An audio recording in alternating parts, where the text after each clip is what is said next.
Only a few select tracks are iconic enough to make an appearance in every Mario Kart game. There's of course the first track in the Mushroom Cup, which is usually a simple circuit or raceway. There's Bowser's Castle, which is Bowser's Castle, but then there's Rainbow Road.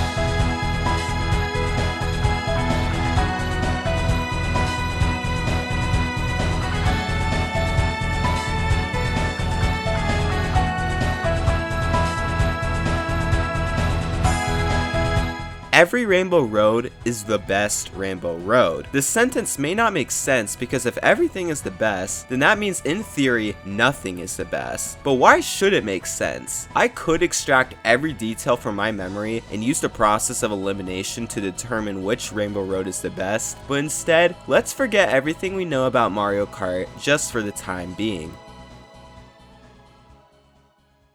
This is Super Mario Kart. While Mario Kart has come quite a long way since 1992, this is where the Rainbow Road saga begins. At first glance, the track seems very simple. There's 8 total turns, a lot of straightaways, and the design of the track is very minimalistic, even for its time. But the actual road is of course composed of rainbow sorted tiles, but these tiles only span 8 wide, with there being no walls to prevent you from falling off the course. On top of that, these thwomps are scattered throughout the course, so even if you manage to stay on the road, there is still plenty of danger to be wary of. Even the turns themselves can be extremely tight, so all in all, this is definitely one of, if not the most difficult tracks in the entire game, making what seems simple on the surface a lot more complicated. Did I mention that Rainbow Road is in space? It may be hard to tell with an older track like this, but you will see that there are stars in the distance, which is such a nice touch to the course. Not to mention that the soundtrack in this game is absolutely amazing, with Rainbow Road being no exception. Now I'll go more into detail about the music of Rainbow Road alongside why other details make Rainbow Road such a beautiful concept, but for now, let's fast forward a few years to 1996. With the addition of Mario Kart 64 on the newly released Nintendo 64, Rainbow Road once again makes its appearance as one of the most grand tracks the Mario Kart series has ever seen. While most tracks in this game take about 2 minutes for the casual player, one lap of Rainbow Road takes an entire 2 minutes, which explains why the future iteration of this track is only 1 lap. What's interesting with N64 Rainbow Road is that while it does keep the core elements such as the setting being in space, it actually changes quite a bit. The most surprising change is that there are rails that span across the entire track, in contrast to the last Rainbow Road, where part of its gimmick was the fact that there was nothing preventing you from falling off the stage, but nonetheless, the rails were not enough to stop every player from falling off the track, or in this case, doing a shortcut that skips half of the lap. With Mario Kart 64 breaking the formula of flat tracks, the beginning of N64 Rainbow Road starts off with this huge downhill road, and as you drive through the track, you'll experience multiple loops alongside various changes in elevation. This may not be the most difficult track in the game, but it most certainly evokes the feeling of a final track, which is clearly what the developers were aiming to do. As you drive through the course and see art from all of the characters within the game, while listening to the masterpiece that is this track's soundtrack, you can't help but get a little bit emotional because Rainbow Road is the game's way of saying one last goodbye.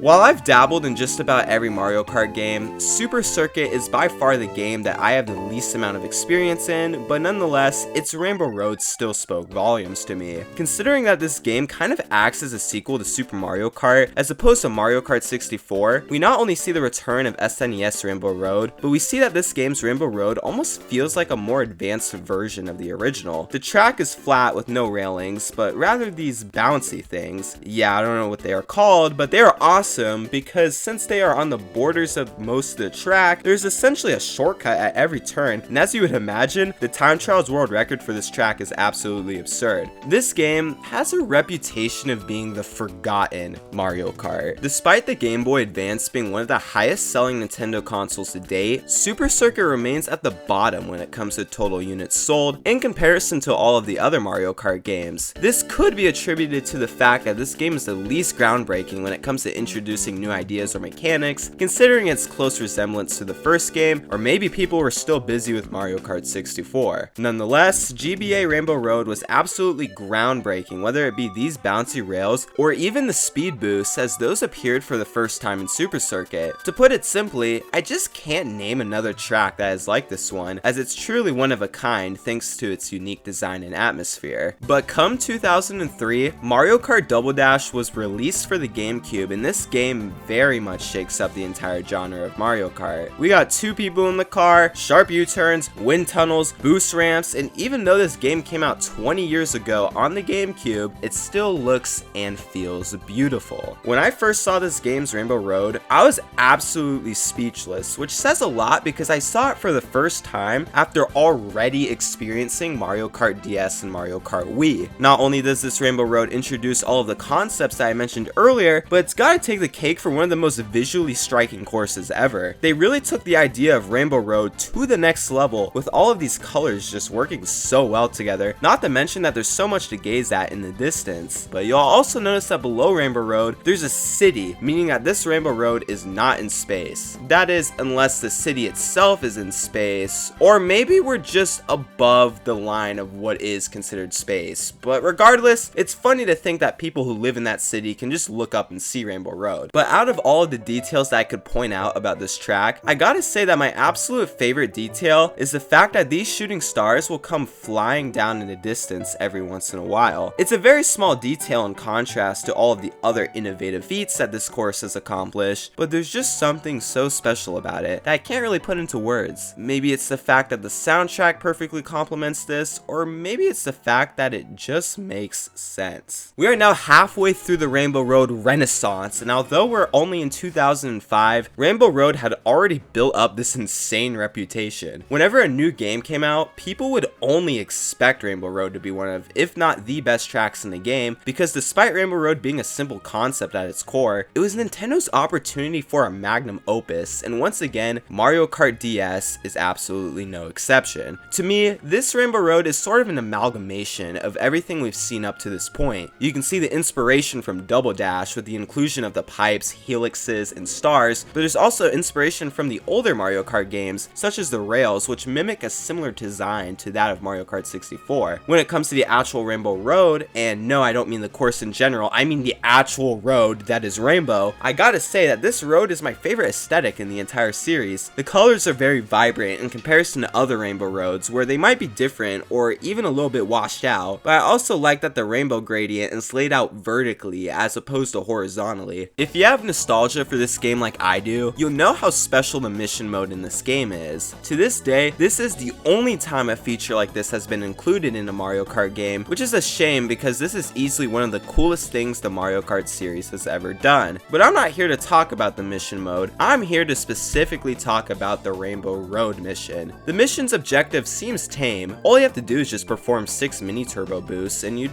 be right, this objective is pretty tame. But as a kid, I remember struggling with this, especially because I'd always be falling off the stage despite there being no items or players to screw me over. But when I finally completed the mission, I was one happy kid. With that being said, I wish that they would have incorporated Rainbow Road into the final mission of the game, because while racing a Wiggler on Mushroom City is iconic, we all know that a final mission on Rainbow Road would have just been absolutely tear-jerking. Now, Mario Kart Wii is the first Mario Kart game that I ever played, so I am definitely the most biased when it comes to talking about this game, considering the sheer amount of nostalgia I have for it. With that being said, how could you not love Mario Kart Wii's Rainbow Road? While space has sort of served as an undertone to the atmosphere of other Rainbow Roads, it is very much prevalent here, whether it be the asteroids, the starry sky, the earth, or even the star bits from Super Mario Galaxy. Like, come on, that's such a cool touch. We start with a steep drive downwards, which if you hop at the right time, you're actually able to do this funny little shortcut. Given that Mario Kart Wii introduced the half pipe alongside tricking, there are plenty of places to trick, alongside plenty of half pipes to half pipe on. We got a good old wind tunnel, which seems to mimic what it's like to go through a launch star in Super Mario Galaxy, and finally the track ends with this path that splits into two before concluding with this half loop. Not only did Nintendo pour their heart out as per usual, but I just love that they used it as an opportunity to pay such homage to something as special as Super Mario Galaxy. Now I know that Super Circuit may hold the reputation as the forgotten Mario Kart game, but god damn it, people forget about Mario Kart 7 too, which is a real shame because this game did so much for the series. I'd even say that Mario Kart 8 Deluxe would not be anywhere near what it is today had Mario Kart 7 not laid down the foundations for it, whether it be the inclusion of underwater driving, the glider, or even vehicle customization. But despite Mario Kart 7 being a bit forgotten, I think it's safe to say that plenty of us remember how breathtaking this game's Rainbow Road is. Now this Rainbow Road is long, but you only drive through it one time, making it quite the sight to behold. We can see the return of the beloved railings and stars, but this time we're driving around literal planets before gliding onto the literal ring of a planet, which then drops you off to this planet with craters and floating chain jumps. You then drive through this circular shaped floating tube that is filled to the brim with speed boosts before you are ejected to the final part of the course. If you look at Mario Kart 7's track roster, you will see some insanely influential tracks such as Neo Bowser's City, Piranha Plant Slide, and even Music Park, but Rainbow Road still manages to serve as the game's magnum opus. It includes all the mechanics the game introduces with the exception of underwater driving. I use the soundtrack to this course in like half of my videos, and driving on literal planets is simply iconic. And finally, there's Mario Kart 8 Deluxe, which is not only home to SNES Rainbow Road, N64 Rainbow Road, and 3DS Rainbow Road, but it is home to its own Rainbow Road. Once again, we find ourselves in space staring down at Earth, but this time we are surrounded by space shuttles, blooper shuttles, and a lot of toads. While this track is a bit on the shorter side in comparison to other Rainbow Roads, it definitely makes up for its length through its quality, as there are interesting turns at every turn, and the anti-gravity sections are very cleverly designed, with my favorite part of the course being this section where you can continuously fall onto the other road and do these mini shortcuts. You see, Rainbow Road is not just a track, but rather a tradition. It's the game's way of packing everything that makes it interesting into one track, whether it be the mechanics, the soundtrack, the visuals, or even the road itself. While this tradition started all the way back in 1992, I wanted to make this video to show how after 3 decades, the Rainbow Road tradition lives on, and it lives on strongly, which is why every Rainbow Road is the best Rainbow Road.